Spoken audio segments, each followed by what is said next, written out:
우리 지난 시간에 공부했던 기본 오비탈이 있었어.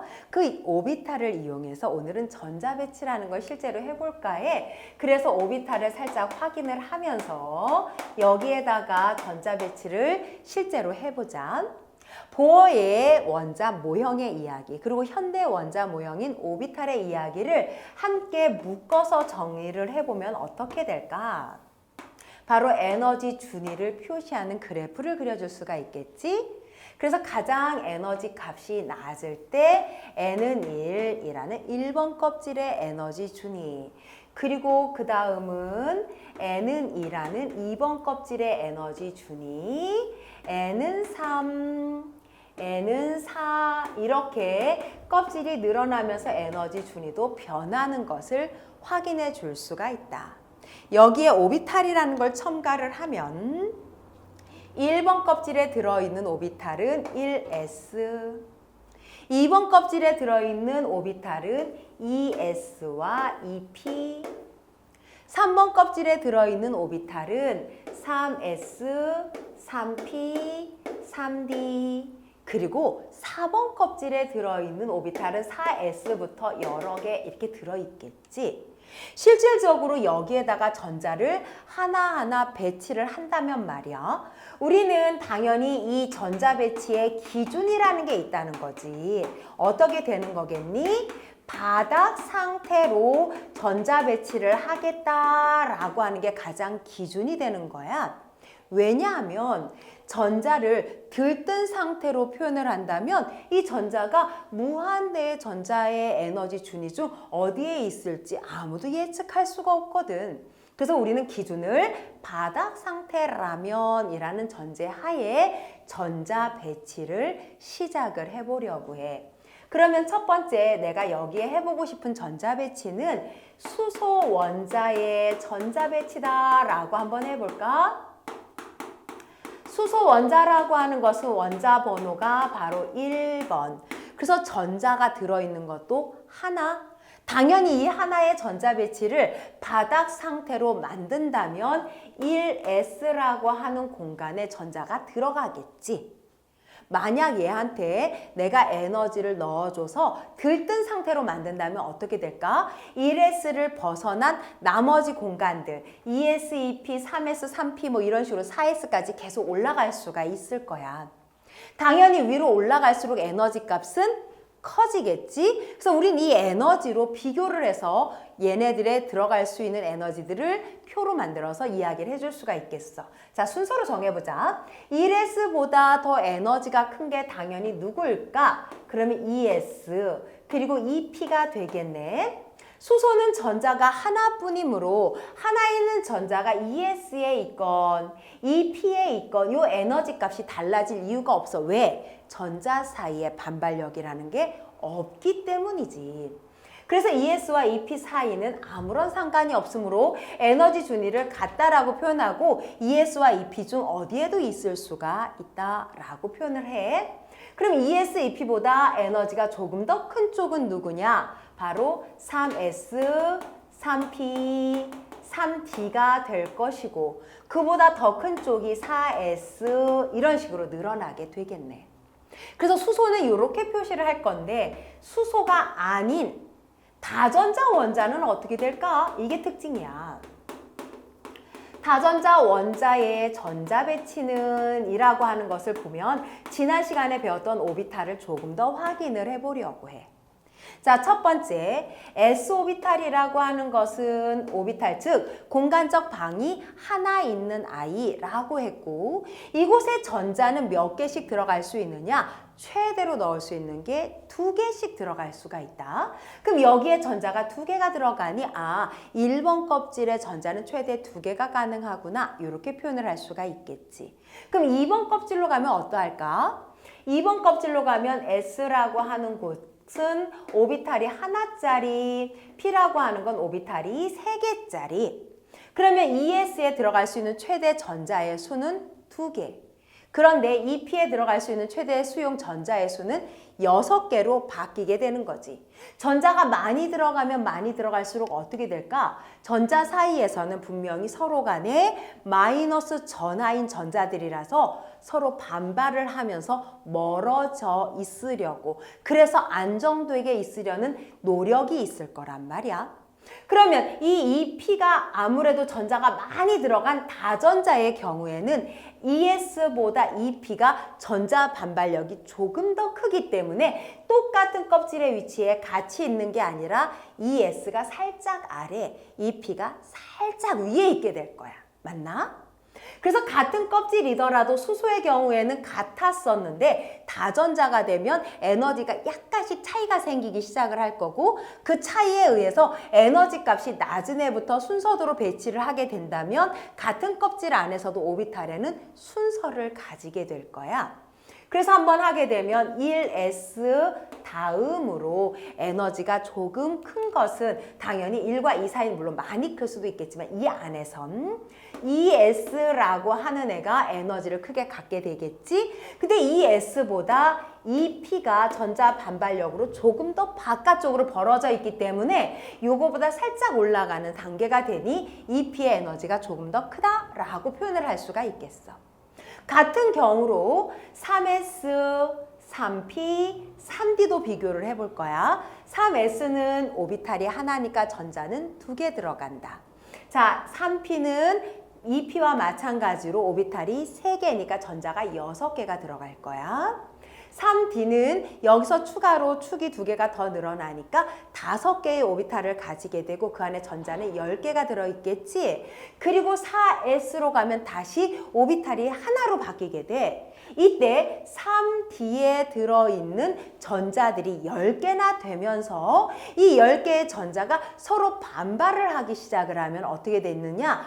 4S보다도 더 멀어진 에너지 준위를 가지게 된다. 그래서 오히려 여기서 이제 서서히 문제를 갖게 되는 거야. 그래서 에너지 준위가 낮은 애는 2P 다음에 3S, 3S 다음에 3P 다음이 3D가 아니라 4S가 조금 더 낮은 에너지 준위를 갖고 그 뒤에 3D의 순서로 배치가 된다는 게 특징이니 우리는 여기를 암기해 주어야 돼.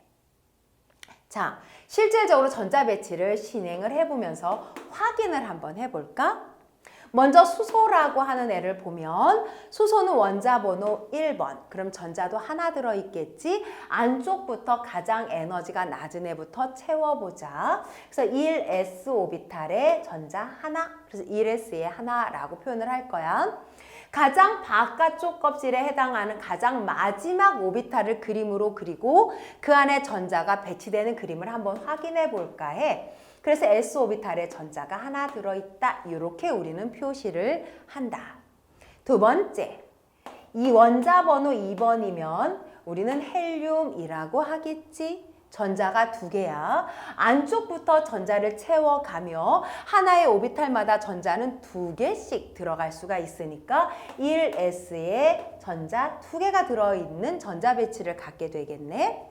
그러면 역시 가장 마지막 오비탈이 s 오비탈이고 거기에 전자가 2개가 들어가는데 같은 방향으로 전자 2개가 들어있는 게 아니라 방향을 반대로 가지고 있어서 가능한 한 전자는 공간상 멀리 떨어져 있으려고 한다는 특징이 있어서 반대 방향으로 표시한다. 만약에 이게 같은 방향으로 표시가 되면 잘못된 전자 배치다라고 할 거야.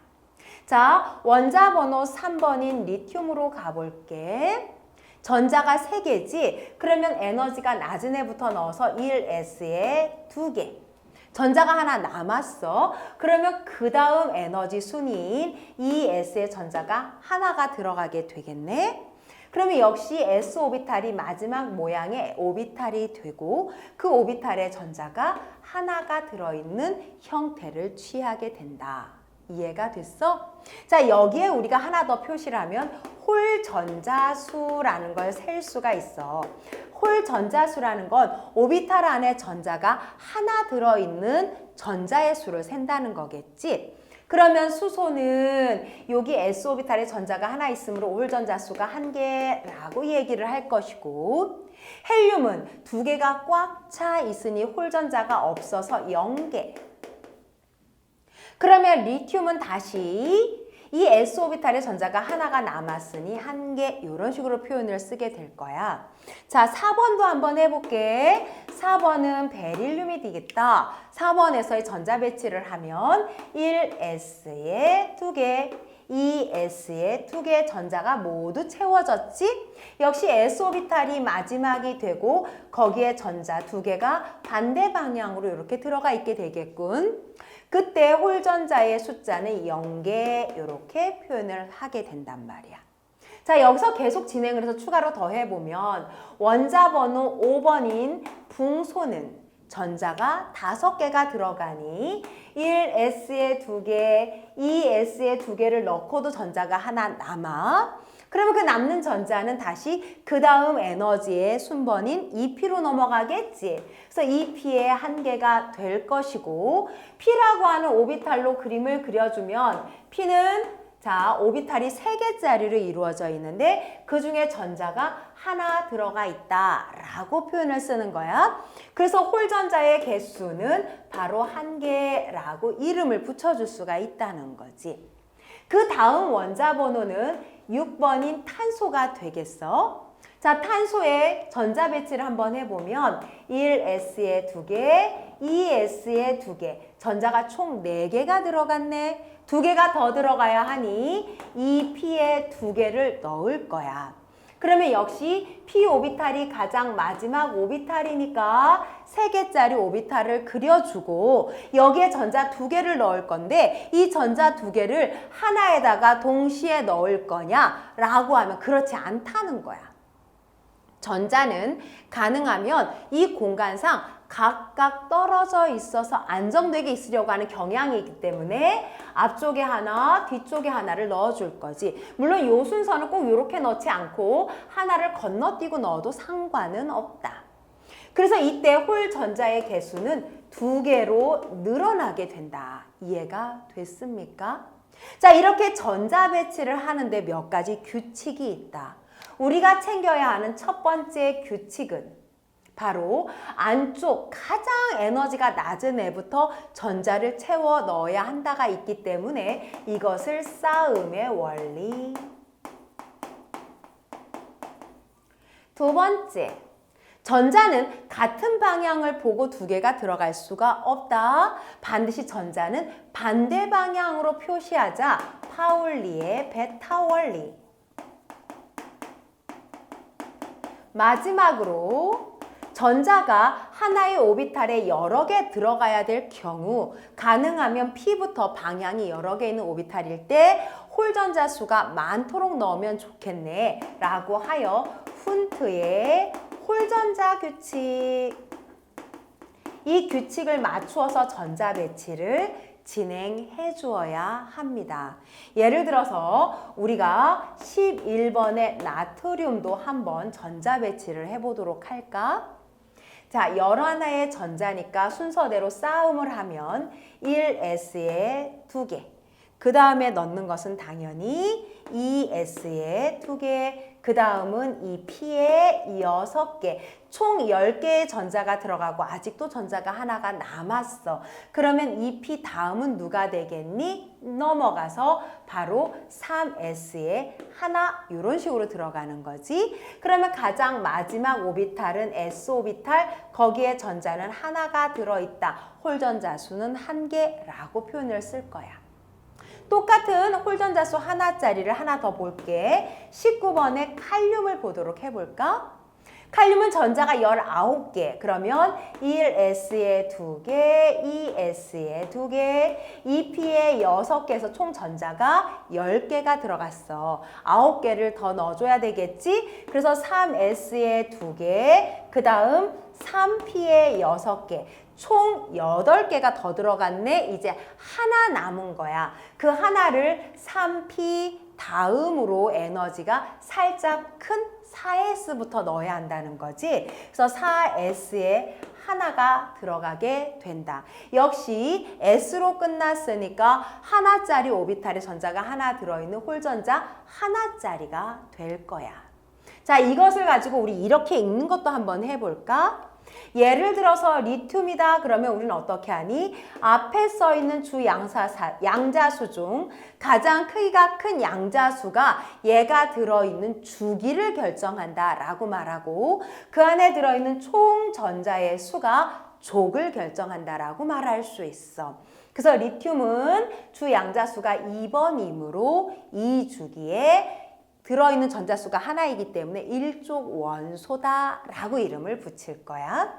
그럼 베릴륨은 어떻게 될까? 역시 양자수가 제일 큰 건 2고 이 2에 해당하는 모든 전자의 수가 2개이므로 2주기 2족 원소다라고 하겠지. 자, 그럼 탄소로 오면 어떻게 될까? 탄소는 가장 숫자가 큰 게 2인데 2의 오비탈이 하나가 아니라 2개야. 이 오비탈의 전자를 총 다 더하면 전자가 4개가 되는구나. 그래서 2주기 4 또는 2주기 14족이라고 표현을 쓸 수가 있어. 자, 그렇다면 당연히 나트륨은 숫자가 제일 큰 게 3이니까 3주기 1족이겠지? 그러면 이 칼륨이라고 하는 19번은 어떻게 될까? 우리가 주 양자수를 비교했더니 4라고 하는 애가 나왔네. 그래서 4주기가 되고 S의 전자가 하나 있으므로 4주기 1족 원소다라고 우리는 얘네들을 주기로 정리를 해줄 수가 있습니다.